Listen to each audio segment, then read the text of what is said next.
speak the name of Jesus over fear and all anxiety, 'cause I know there is peace within your presence. I speak Jesus.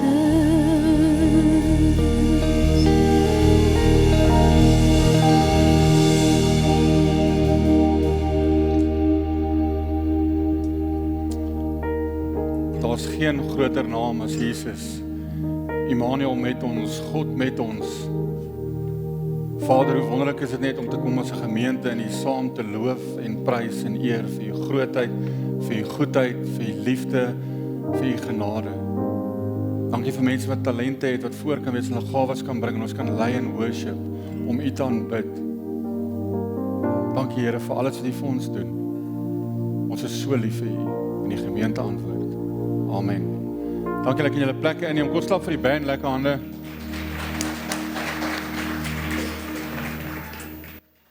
Ons het net gesing, terwyl al die mense rustig in die agtergrond hoes. Ons het net saam gesing, Jesus for my family. So ek wil vir jou vra vanoggend, as jy volgende hier saam met jou gesin en jou familie, of julle net gou na mekaar toe gaan draai en net een ding sê waarvoor jy dankbaar is. Elkeen kan ietsie sê. As jy nie saam met jou familie is nie, draai sommer iemand naby jou. As julle hier voor sit en julle familie is by mekaar, kan julle vir mekaar sê wat julle dankbaar vir is. So draai na jou gesin toe en sê een ding waarvoor jy dankbaar is.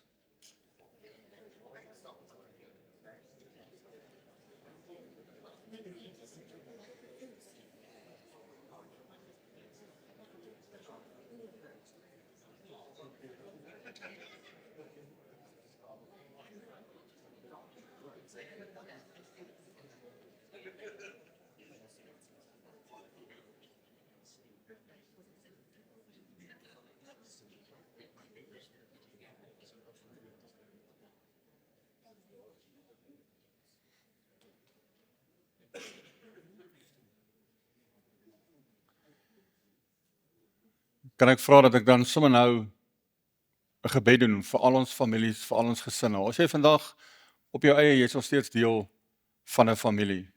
Jy is nog steeds deel van God se familie. So kom ons sit net so, dan bid ek vir ons saam. Here, ek kom en ek bid vir elke gesin, vir elke familie wat vandag hier verteenwoordig is.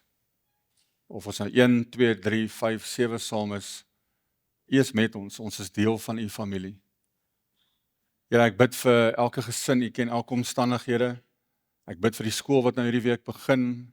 Ek bid, Here, vir elke ouer, vir wysheid en vir kalmte om 'n ouer te wees. Dit is nie maklik om kinders groot te maak nie, en daarom bid ek, Here, dat U ons as ouers sal ondersteun. Ek bid vir elke kind met die uitdagings by die skool en akademie en die druk met maats en die peer pressure wat daar is. Ek bid vir elke ouma en oupa. Ek bid vir elke kleinkind. Ek bid vir elke boetie en sussie. Here, ek bid dat ons mekaar sal waardeer. Dat ons U liefde sal ervaar in ons families en ons gesinne. Here, dat ook families en gesinne vanoggend hier waar dit nie goed gaan nie. Waar daar konflik is, waar mense dalk nie met mekaar praat op die oomblik nie. Waar daar moeilike dinge is, waar daar hartseer dinge is.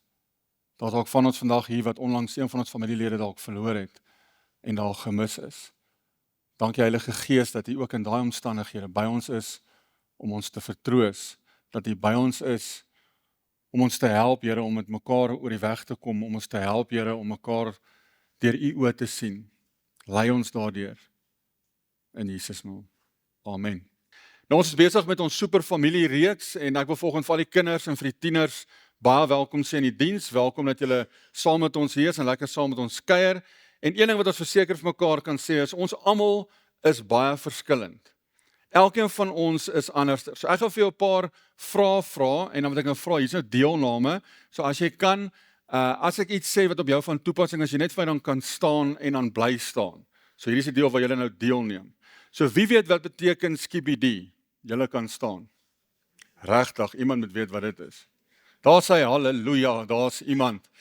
En die ander wat so jokkie voor wat nie weet wat dit is nie. Ek gaan nie vra wat dit beteken nie. Wie weet wie's Casimir? Julle kan staan. Wie het verlede jaar welpie, rugby of mini netbal gespeel? Julle kan staan. Wie het nog TV gekyk op 'n swart en wit TV? Julle kan staan.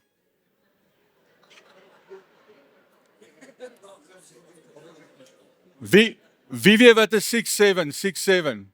Julle kan staan.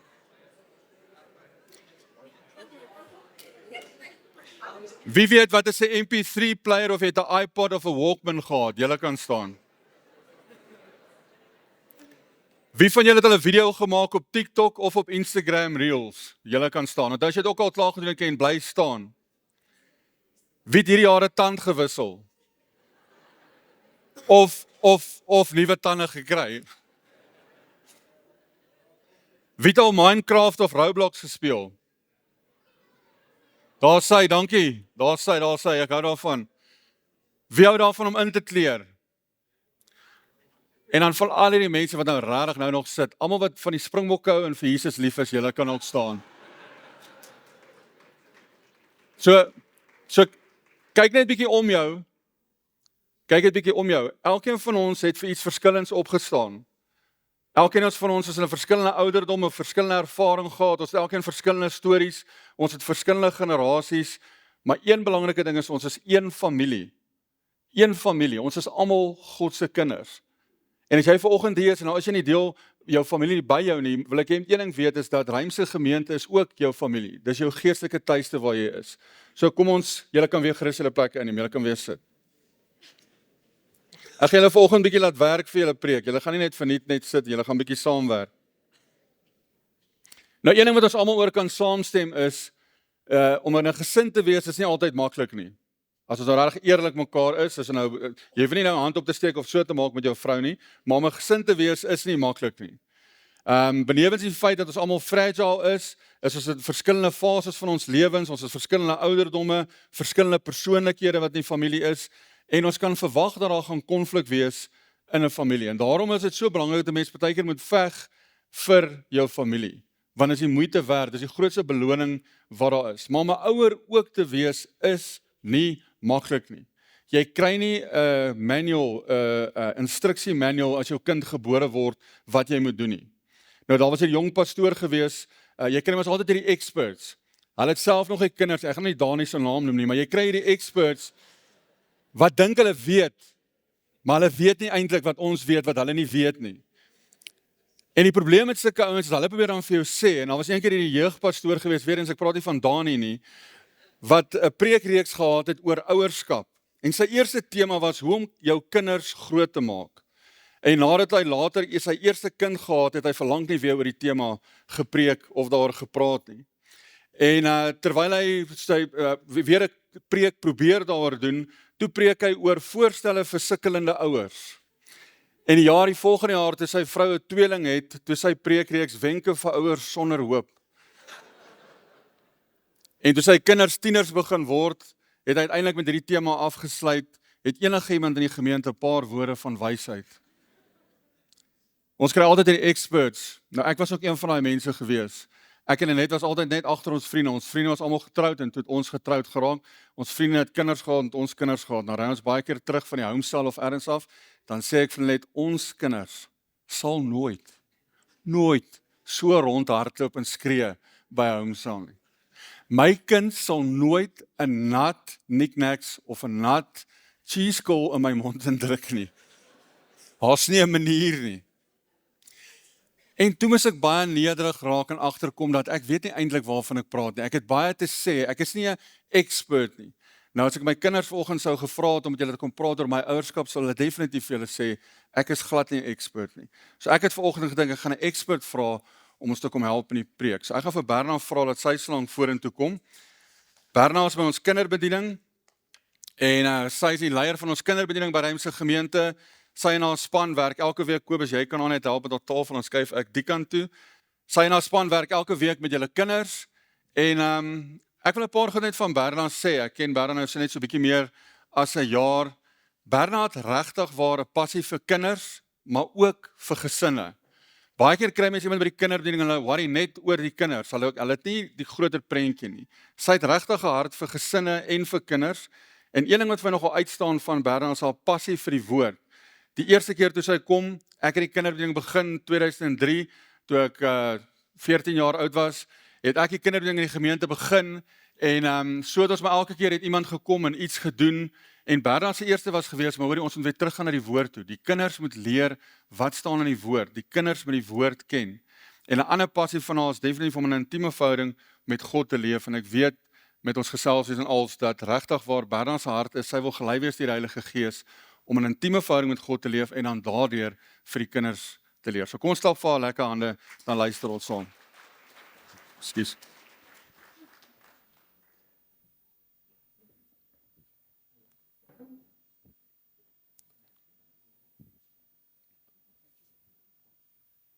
Kan julle my hoor? Daar's hy. Goeiemôre kerkfamilie. Wat 'n absolute voorreg om vanoggend saam met julle in die groot kerk te kan wees voor ons volgende week weer afskop met ons kinderbediening en om vanoggend die woord van God met julle te kan deel. Ons gesin het hierdie vakansie so bietjie by my skoonouers in Hartenbos gaan kuier en soos meeste van julle weet, ry 'n mens deur groot dele van die Karoo om daar uit te kom. Elke keer wanneer ons deur die Karoo ry, verwonder ek my aan die oopte en die stilte. Daar's net iets aan daardie lang pad, die koppies, die vlaktes en die eindelose horison wat 'n mens tot stilstand trek. Daar's iets, maar daar's nog iets wat 'n mens oral sien en dit is skape. Hierdie skaap het my weer herinner aan 'n storie wat my man met my gedeel het uit sy kinderdae op die plaas. Hulle het 'n skaapwagter gehad met die naam Shorty. Ek weet nie liefie of hy baie kort was nie, maar sy naam was Shorty. En as Shorty die skape geroep het, het hulle onmiddellik gereageer. Maar wanneer my skoonpa, my man of sy broer hulle geroep het, het hulle glad nie dieselfde gereageer nie, of hulle het selfs glad nie gereageer nie. Die skape het Shorty se stem geken en hulle het geweet wie hulle herder is. Jesus gebruik ook hierdie beeld in Johannes 10 vers 27 wanneer hy sê, my skape luister na my stem. Ek ken hulle en hulle volg my. Hierdie beeld het my ook diep laat nadink oor ouerskap, terwyl ons so ry deur die Karoo. Ons wil ons kinders teen elke seerkry beskerm. Ons sê mos altyd, ons wens ons kan hulle in watte toedraai. Ons wil hulle lei om die beste besluite en keuses te maak. Maar soms wil ons hulle so hard beskerm, dat ons liefde ongemerk in beheer oorgaan. En dan pas ons ouerskap toe uiteindelik uit 'n plek van vrees. Maar dan kom daar 'n dag wat ons nie meer elke tree saam met hulle kan stap nie. Ons kan nie meer elke traan afvee nie en ons kan ook nie meer besluite namens hulle neem nie. Dis ons taak as ouers, nie om vir altyd die sterkste stem in hulle lewe te probeer wees nie, maar om hulle juis na die goeie herder te lei, sodat hulle sy stem kan ken in 'n wêreld wat regtig baie hard allerhande ander dinge vir hulle skree. Dan word ons ook met 'n ander vraag gekonfronteer. Vertrou ek God waarlik met my kind, selfs wanneer ek nie sy plan ken of verstaan nie? En dit is dieselfde spanning waarmee Abraham in Genesis 22 gekonfronteer was. Genesis 22 begin met baie belangrike woorde. 'n Ruk na die vorige gebeurtenisse het God vir Abraham op die proef gestel. Voordat ons verder gaan, moet ons iets baie belangriks verstaan. Hierdie toets was 'n unieke toets in Abraham se lewe en in die geskiedenis van God se verbond. Maar ons moet ook kyk wat het voor hierdie toets gebeur. God het Abraham geroep om sy land en sy familie te verlaat. Hy het Abraham geroep en 'n verbond met hom gesluit en hy het ook vir Abraham beloof dat hy 'n groot nageslag sou hê. Maar die seën van die belofte het nie dadelik gekom nie. Abraham en Sara moes 25 jaar wag.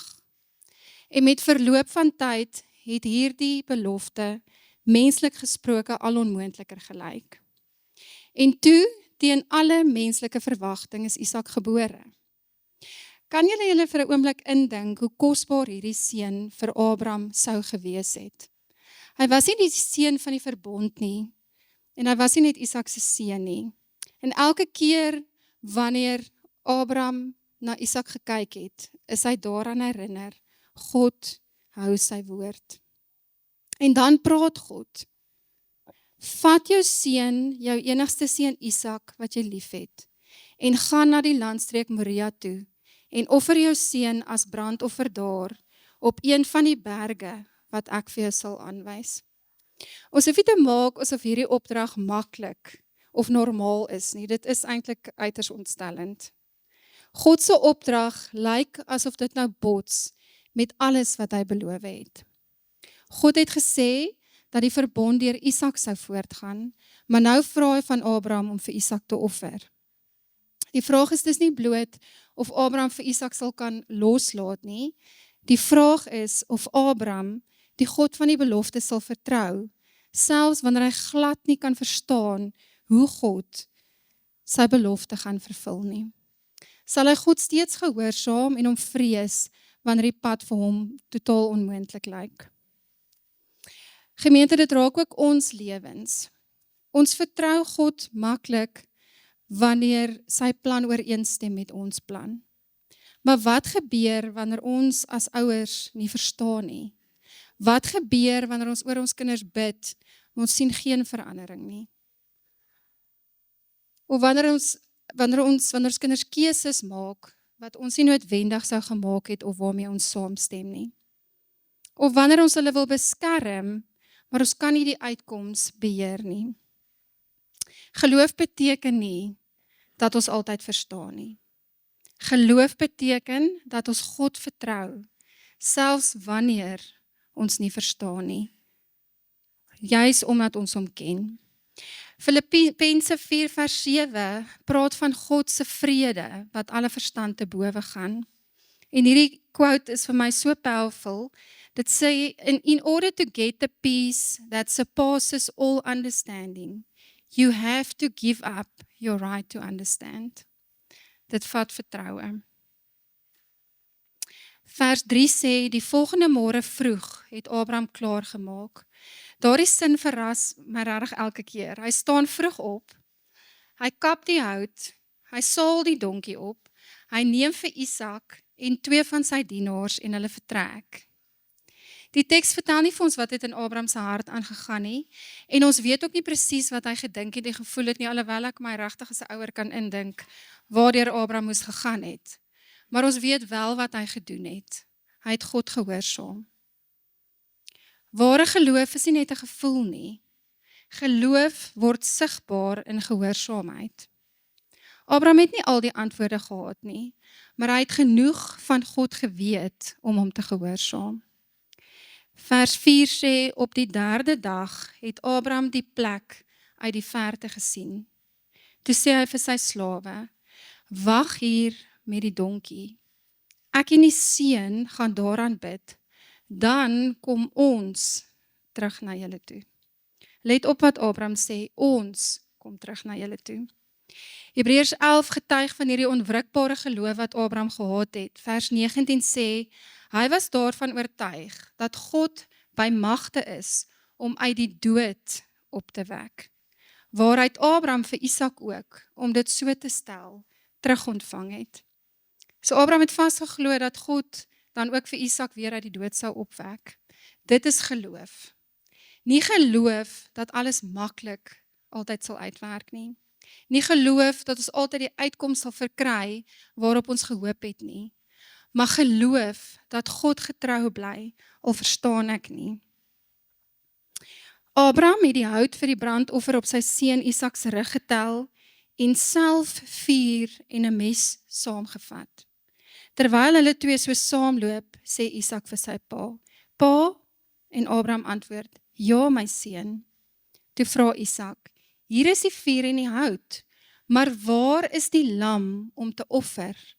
Abraham het geantwoord, my seun, God sal sy eie offerlam voorsien. Dis vir my die hart van hierdie gedeelte, God sal voorsien. Abraham sê nie dat hy verstaan hoe God gaan voorsien nie, maar hy plaas sy vertroue in God se karakter en sê, hy sal voorsien. Dis maklik om daardie woorde te sê wanneer alles goed gaan. Dis baie moeilik om dit te sê as jy bekommerd is oor jou kind. Nie lank gelede nie het ek self hiermee geworstel. Ek het my seun die middag by rugby-oefening opgetel en ek kon sien toe hy in die kar klim, hy was totaal uitgebal. 'n Seer onregverdige situasie het daardie middag op die sportveld of op die rugbyveld afgespeel en ek was woedend. Ons ma's het mos sulke sê goedjies soos my katnols kom uit, ken julle dit? Ek glo julle ken dit. Of raak aan my kind en jy raak aan my. En ek het daai middag so gevoel.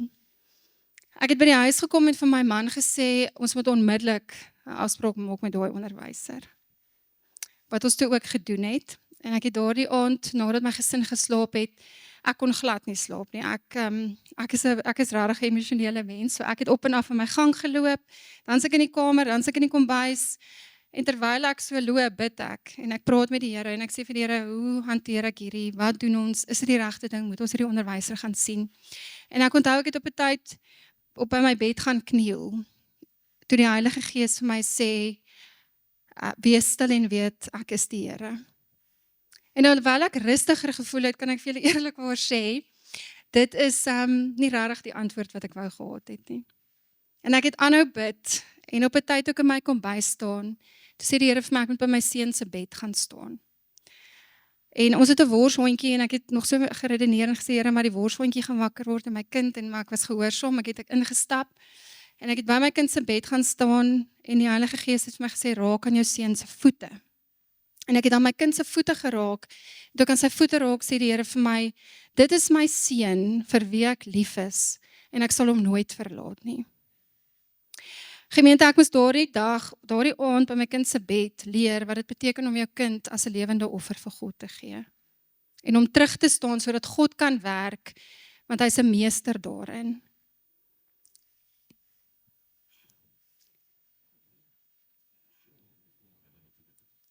Want jy sien, ek het besef, ek het nie eienaarskap oor my kind nie, ek is net die rentmeester.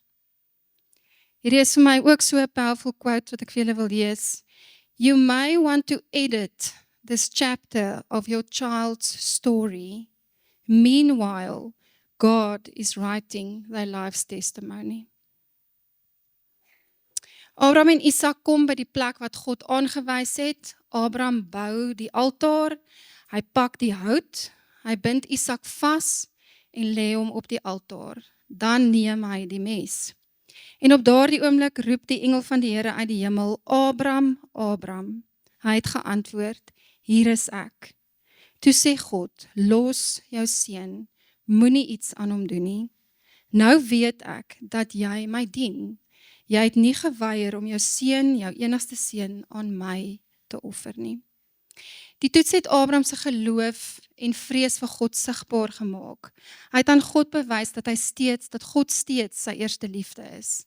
Hy het gewys dat hy God sal gehoorsaam, selfs wanneer gehoorsaamheid vir hom totaal onmoontlik gevoel het. Toe Abraham opkyk, sien hy 'n ram wat met sy horings in 'n bos vasgevang is. Hy neem die ram en offer dit in die plek van sy seun. Die ram sterf, Isak leef. God voorsien 'n plaasvervanger. Toe noem Abraham die plek die Here voorsien.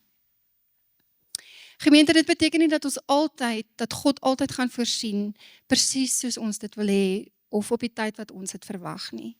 Maar dit beteken God bly getrou.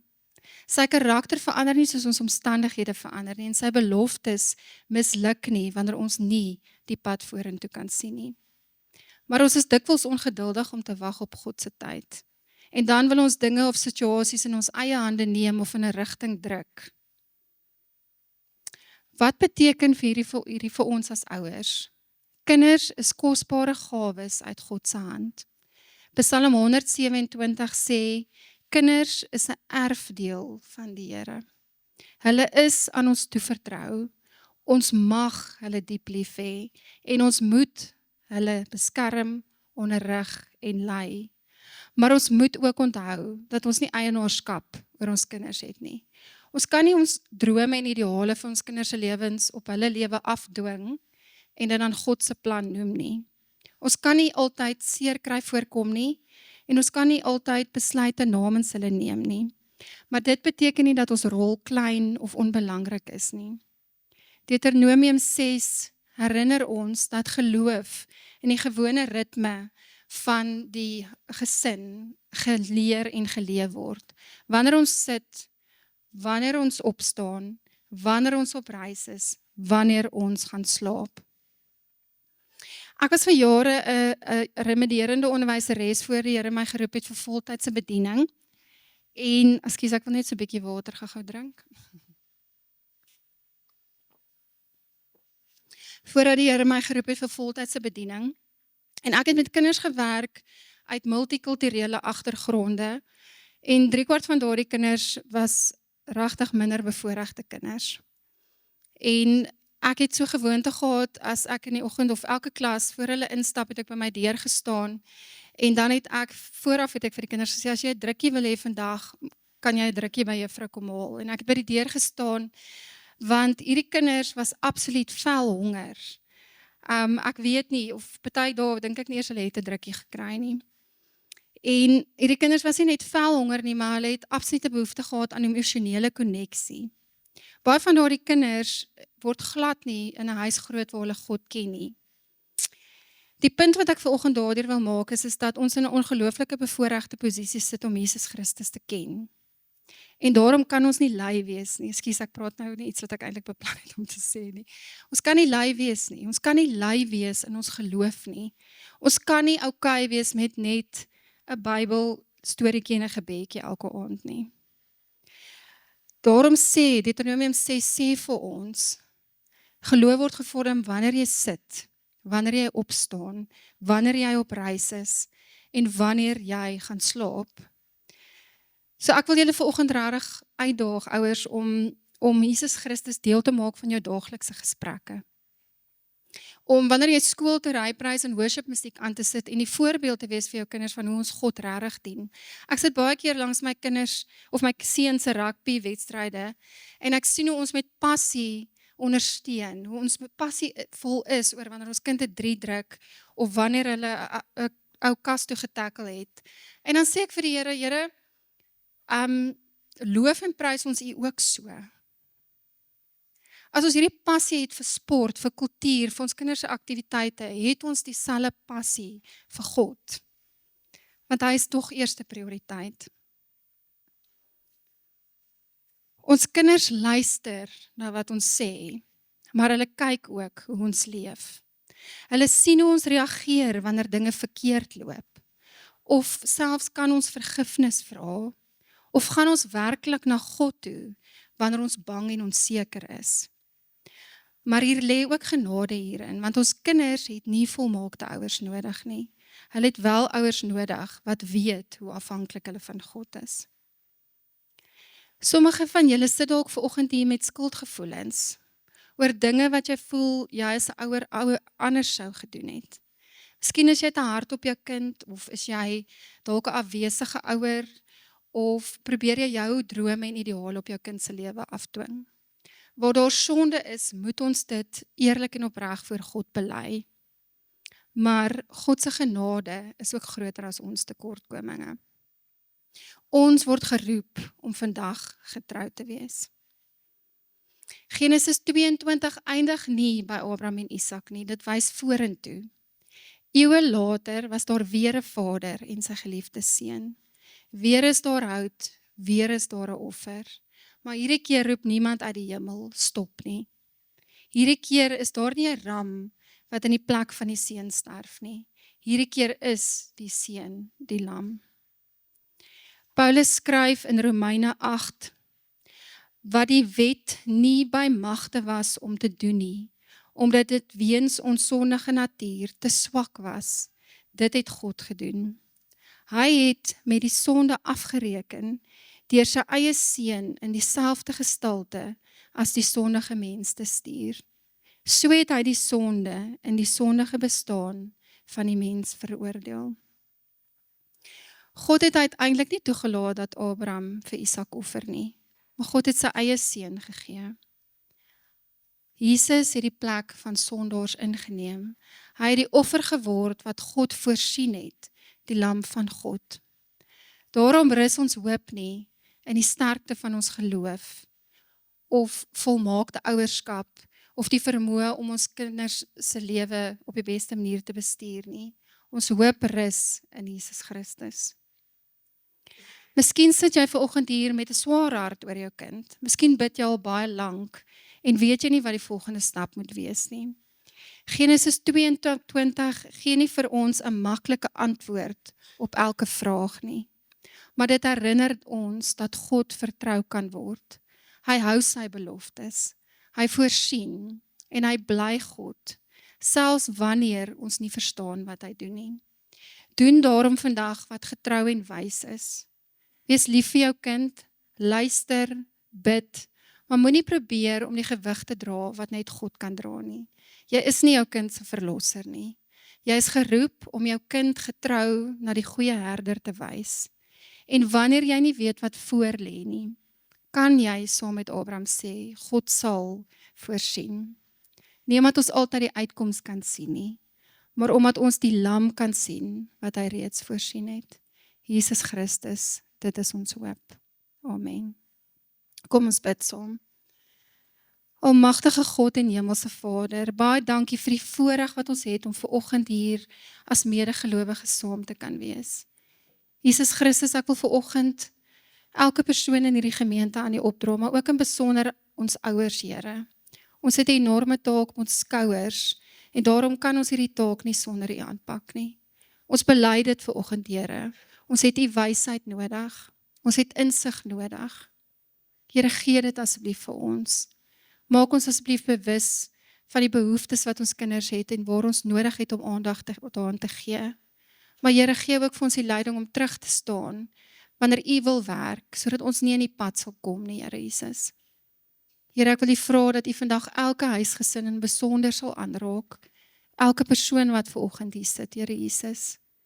Wil ek U vra dat U ons elkeen op 'n persoonlike, wonderbaarlike, unieke manier sal ontmoet.